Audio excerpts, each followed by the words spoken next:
وضو کی پہلی سنت بسم اللہ کا پڑھنا۔ اس پر ہم نے یہ بھی سیکھا تھا کہ ہر وہ کام جو اللہ کی رضا کی خاطر کیا جائے گا یا کم از کم وہ اپنی ضرورت کے مطابق ہوگا اور جائز کام ہوگا تو اس سے پہلے بسم اللہ الرحمن الرحیم پڑھنا ضروری ہے تاکہ وہ مکمل رہے۔ بسم اللہ پڑھے بغیر کام مکمل نہیں رہتا، جس کو کہتے ہیں توڑ چڑھنا وہ نہیں چڑھتا، بس وہ درمیان میں ختم ہو جاتا ہے۔ اگر کوئی اپنے کام کو نتیجہ خیز بنانا چاہتا ہے تو اس کے لیے اس کو مسلسل محنت، لگن اور مسلسل کام کرنا ہے۔ یہ نہیں ہے کہ ایک دن کر دیا پھر سو گیا پھر۔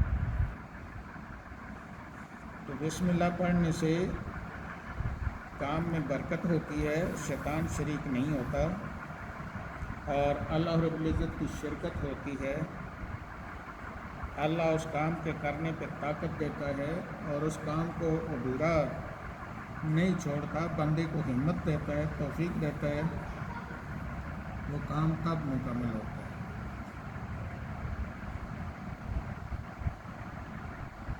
یہ جو جلدی ہوتی ہے ہر کسی کو اور وہ نماز کو ان چیزوں کو ویسے ہی سمجھتا ہے، آگرے لگائی اور بھاگا، اس کو جلدی کرتے ہی کرتے آگے قبر آ جاتی ہے، موت آگے کھڑی ہوتی ہے، اس کی ساری جلدیاں ادھر ہی ختم کر دیتا ہے۔ کوئی ساتھ ملاؤں نے انہوں نے مسلک بنائے اور بت بنائے، اور آپ اس بات کا اندازہ لگائیں کہ ایک آدمی کے پیچھے دوسرا نماز پڑھتا ہے، لیکن اگر وہ ذکر کرتا ہے یا درود و سلام پڑھتا ہے تو اس کو وہ غلط سمجھتا ہے اور اس سے بچنے کی کوشش اور بھاگنے کی کوشش کرتا ہے۔ آپ ذرا تھوڑی دیر دماغ کو استعمال کریں کہ اگر ذکر اور درود و سلام بری بات ہے تو یہ مولوی بے ایمان ہے، اس کے پیچھے نماز اس کی نہیں ہوتی، اس کو نماز نہیں پڑھنی چاہیے۔ اس لیے ہم کسی بھی بے ایمان آدمی کے پیچھے نماز نہیں پڑھتے، نہ ہم اس کی مسجد جاتے ہیں، نہ ہم اس کی مسجد کی طرف نظر اٹھا کر دیکھتے ہیں، کیونکہ دو مسجدیں قرآن پاک میں لکھا ہوا ہے، ایک نبی پاک کے بے ادبیوں کی مسجد جس کو مسجد اضرار کہا گیا، اور بے ادبی کیا ہے؟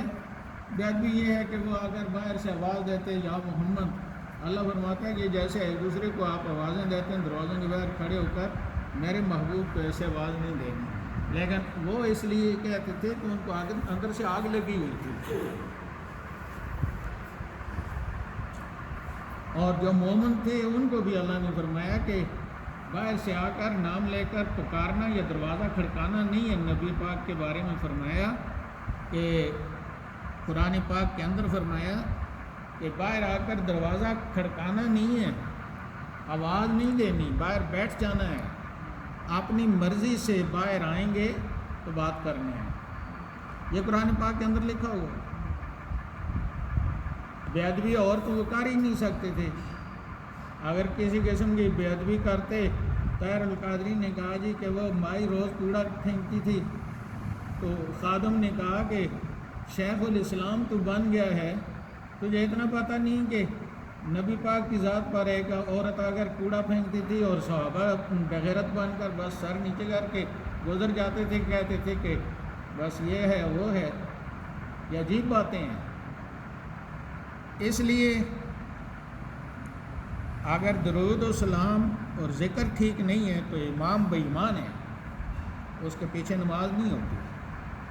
جو یہ سمجھتا ہے کہ نماز میری اس مولوی کے پیچھے ٹھیک ہے اور اس کا جو ذکر کرنا ہے یا انگوٹھے چومنا ہے، حدیث میں موجود ہے یہ بھی، اور یہ جو تکبیر کے وقت بیٹھنا ہے اور بیٹھ کر اٹھنا ہے، جیسے ہم بیٹھتے ہیں اور اٹھتے ہیں، یہ بھی لکھا ہوا ہے، وہابیوں کی کتابوں میں بھی لکھا ہوا ہے۔ اور جو ہی بس تکبیر شروع ہوئی تو ایسے کھڑے ہو گئے۔ وہ ایسے کیوں کھڑے ہوتے ہیں؟ آدمی سے باقی کاموں میں سستی کالی ہو جائے اور اس میں وہ اتنا ہوشیار ہے کہ فوراً کھڑا ہو۔ اس کا مطلب یہ ہے کہ جو مسلمان اپنے نبی کی سنت پر عمل کر رہے ہیں تاکہ وہ بھی نہ کریں۔ میں افسوس کے ساتھ کہہ رہا ہوں کہ ہم اتنے بے ایمان ہیں اور ہم میں اتنا اندر گند بھرا ہوا ہے کہ ہم دوسروں کو بے ایمان سمجھتے ہیں اور اس کے پیچھے پھر بے ایمان سمجھ کر نماز کیوں پڑھتے ہو؟ میں تو اس کی پرسائی کا بیان رو رہا ہوں، میں تو چلیں بقول اس کے میں یہ غلط کر رہا ہوں تو اس کو تو غلط نہیں نہ کرنا چاہیے، اور جو آدمی نماز پڑھاتا ہے غلط کر رہا ہے اس کے پیچھے نماز نہیں پڑھنی چاہیے۔ بس یہ میں آئندہ اس بات کا اہتمام کروں گا۔ یہ عجیب بات ہے کہ اللہ کے پیارے حبیب کے ساتھ چلیں بغض ہوا ہی ہوا، لیکن اللہ کا ذکر ہو رہا ہے اس کے ساتھ بغض کیوں ہے؟ کہاں لکھا ہوا ہے کہ اللہ کا ذکر نماز کے بعد نہیں ہونا چاہیے؟ اللہ اور اس کے رسول نے کہاں فرمایا ہے؟ یہ فرمایا ہے کہ ذکر کرو، زور سے بھی کرو۔ ان کے شیخ زکریا نے میں وہ کتاب اٹھا کر لا کر اس کو پڑھ کر سناؤں گا، اس میں لکھا ہوا ہے کہ اتنا ذکر کرو، اتنا زوردار طریقے سے ذکر کرو کہ لوگ تمہیں پاگل کہیں۔ تو جو ذکر اندر ہی اندر کرتا ہے لوگ اس کو پاگل کہیں گے، ان کو کیا پتہ اندر کیا کر رہا ہے، اندر کیا ہے اس کو ہو رہا ہے۔ تو وضو سے پہلے بسم اللہ پڑھنی جو ہے نا، یہ باعث برکت ہے۔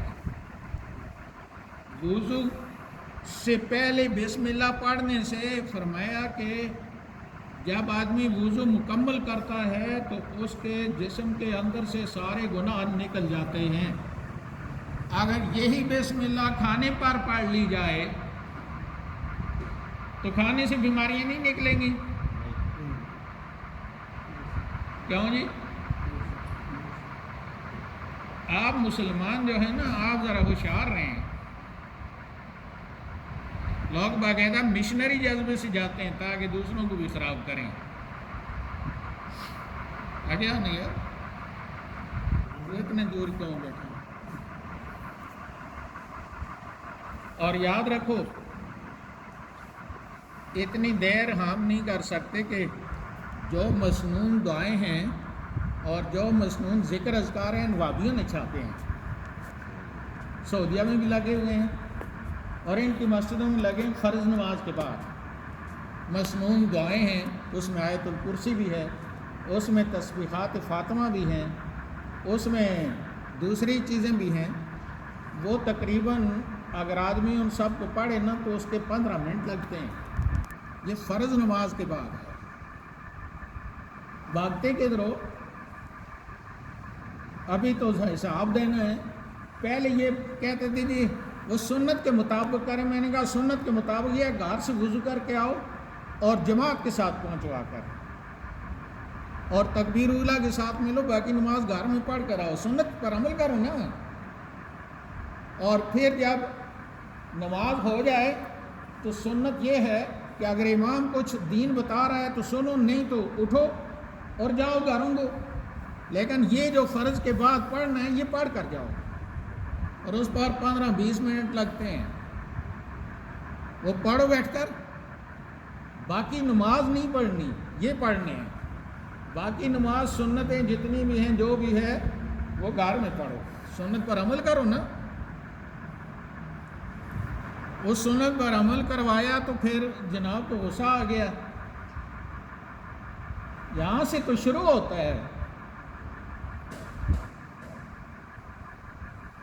اس لیے سنت کے مطابق کریں گے، سنت کے مطابق بیان بھی ہوگا، سنت کے مطابق زندگی ڈالنا بھی ہوگا۔ اور بسم اللہ الرحمن الرحیم آدمی وضو سے پہلے پڑھے، اس کے بعد وضو شروع کرے۔ وضو کہاں سے شروع کرنا ہے؟ اذا قمتم الی الصلاۃ، جس وقت تم نماز کا ارادہ کرو۔ قمتم کا معنی ہے کھڑے ہو، قمتم بمعنی اردتم، جس وقت تم نماز کا ارادہ کرو مضبوطی کے ساتھ، ارادہ کرو قوت کے ساتھ، کیونکہ ارادتم کی جگہ قمتم فرمایا ہے، تو قمتم کھڑے ہونے میں زور لگتا ہے، یہ صرف نیت ہی نہیں ہے، ارادتم ہی نہیں ہے، بلکہ ساتھ کچھ کرنا ہے، اور اس کے لیے باقاعدہ بازو اوپر کرنے ہیں، سارا کچھ کرنے ہیں، یہ شیطان کے لیے کرنے ہوتے ہیں کہ ٹھہر، اور پھر سب سے پہلے منہ قبلے کی طرف کر کے وضو کریں، اور پہلے کریں بسم اللہ الرحمن الرحیم۔ یہ جو بسم اللہ الرحمن الرحیم وضو کے ارادے سے کر کے آپ پڑھیں گے تو جسم کے اندر باہر کے سارے گناہ اور بیماریاں نکل جائیں گی۔ لیکن یہی ہاتھ اگر ویسے آپ دھوئیں اور بسم اللہ پڑھیں، وضو کا ارادہ نہ ہو، تو آپ کے پاس کوئی قانون نہیں ہے، کوئی دلیل نہیں ہے کہ جسم کے اندر باہر کی ساری بیماریاں نکل جائیں گی۔ لہٰذا جس کام کے لیے بسم اللہ الرحمن الرحیم پڑھیں گے وہ کام ہوگا۔ تو وضو کے لیے بسم اللہ پڑھیں گے تو جسم کے اندر باہر کی بیماریاں، اور سب سے بڑی بیماری جو ہے وہ کفر ہے، شرک ہے، وہ ساری چیزیں نکل جائیں گی۔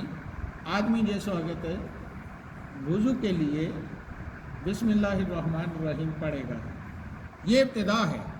پہلے یہ دونوں ہاتھ دھونے ہیں، یہ ہاتھ جو دھونے ہیں وضو کرنے کے لیے، یہ ہاتھ، یہ جو کلائیاں ہیں ہماری، یہاں تک یہ سب صاف کرنے ہیں، کیونکہ عمومی طور پر آگے ننگا یہی رہتا ہے اور ہر چیز میں استعمال یہی ہوتا ہے، اور جراثیم اسی کے ساتھ ہوتے ہیں۔ لہذا سب سے پہلے اس کو دھونا ہے، اس کو دھونے کے بعد اس کے ساتھ پھر کلی کرنی ہے۔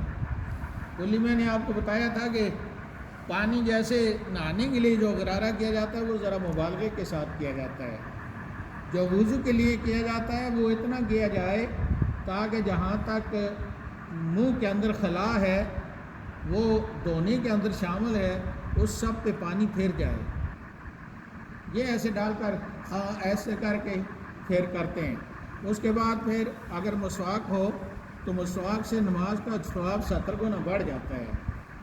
لہٰذا مسواک ہونی چاہیے، پہلے اس طرف سے ایسے ماریں، ایسے نہیں، ایسے کریں گے بواسیر پیدا ہوگی، ایسے اس طرف سے، پھر ادھر چلیں اس طرف سے، پھر ادھر نیچے اس طرف سے، پھر اس طرف سے۔ برش اور مسواک دونوں برابر نہیں ہیں۔ برش مصنوعی چیز ہے، اس کے ساتھ کئی بیماریاں اور ہو سکتی ہیں۔ مسواک جو ہے اس کے ساتھ اور بیماریاں نہیں ہو سکتی۔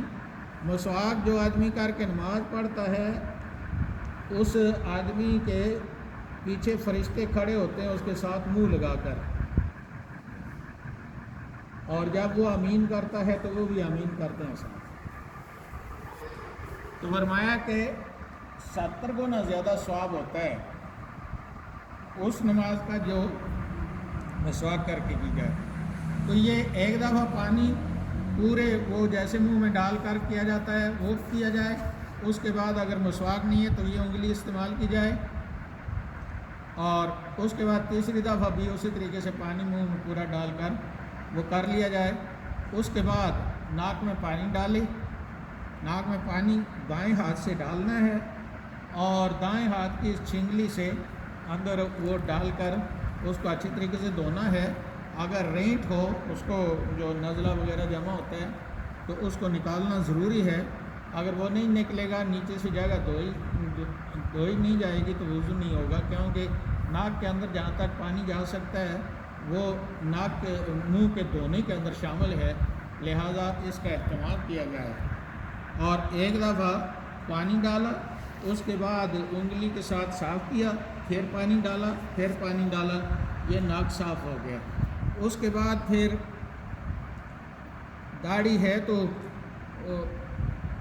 مرد ہے اگر تو وہ ایسے کر کے یہ چلو بھر کر ایسے پانی اس میں کرے گا، اور پھر ایک چلو بھر کر ایسے اس پر ڈال کر ملے گا، پھر ایک چلو بھر کر اس پر ملے گا، پھر اس کے بعد وہ پانی ڈال کر پورے چہرے کو اچھے طریقے سے مل لے گا، اور اس کے بعد 3 دفعہ پانی بہانا ہے اوپر سے، 3 دفعہ بہانا یہ سنت ہے۔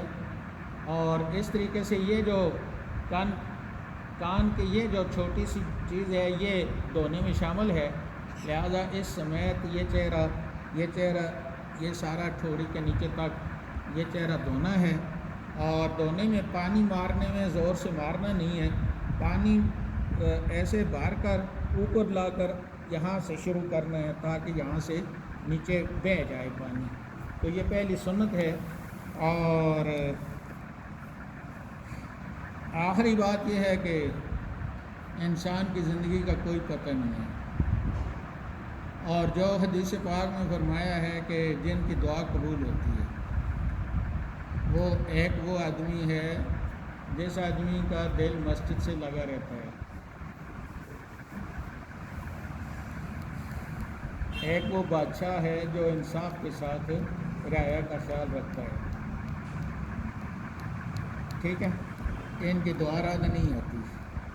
اس لیے مسجد سے اٹھ کر بھاگنے کی ضرورت نہیں ہے، بلکہ جو کوئی بھی دین کی بات کر رہا ہے، کچھ کر رہا ہے تو اس کو سننا ہے۔ اور یہ جو ذکر کیا جاتا ہے ویسے ہم اتنی شور ڈالتے ہیں، تو اگر یہ بھی تھوڑا سا اونچا کر لیا جائے تو میرا خیال کچھ بھی نہیں ہوتا۔ اور اسی طریقے سے نبی پاک پر اور تو ہمیں ٹائم نہیں ملتا، اسی ٹائم میں چلیں غنیمت ہے، اگر نبی صلی اللہ علیہ وسلم پر درود السلام بھی ہو جائے تو بڑی اچھی بات ہے، اور پڑھنا چاہیے ہمیں، اور باقی لوگوں کو دعوت دینی چاہیے۔ جیسے ہمارے مسلمانوں کو لوگ خراب کرتے ہیں، وہابی بناتے ہیں، شیعہ بناتے ہیں، ایسے ہی مسلمانوں کو بھی چاہیے کہ وہ بھی دوسروں کو دعوت دیں، کم از کم اپنے مسلمانوں کو مسلمان تو باقی رکھیں۔ اللہ تعالیٰ توفیق عطا فرمائے۔ اور ہمارے دل و دماغ میں ہونا چاہیے کہ ایک اچھا کام ہم کرنے جا رہے ہیں کہ دین کی وضاحت ہوتی ہے نماز کے بعد، جیسے ہمیں یہ شوق ہوتا ہے کہ ہم میڈیا پہ خبریں سنیں، یہ سنیں، وہ سنیں، میچ دیکھیں، اس سے زیادہ شوق یہ ہونا چاہیے کہ ہم مسجد میں جائیں، اللہ کی عبادت کریں اور اللہ کے دین کی بات سنیں۔ اللہ تعالیٰ مجھے بھی اور آپ کو بھی اور سب مسلمانوں کو شیطان کے شر سے اللہ محفوظ رکھے۔ ربنا تقبل منا انک انت السمیع العلیم وتب علینا انک انت التواب الرحیم، وصلی اللہ تعالیٰ علی خیر خلق محمد وعلی آلہ وصحبہ اجمعین۔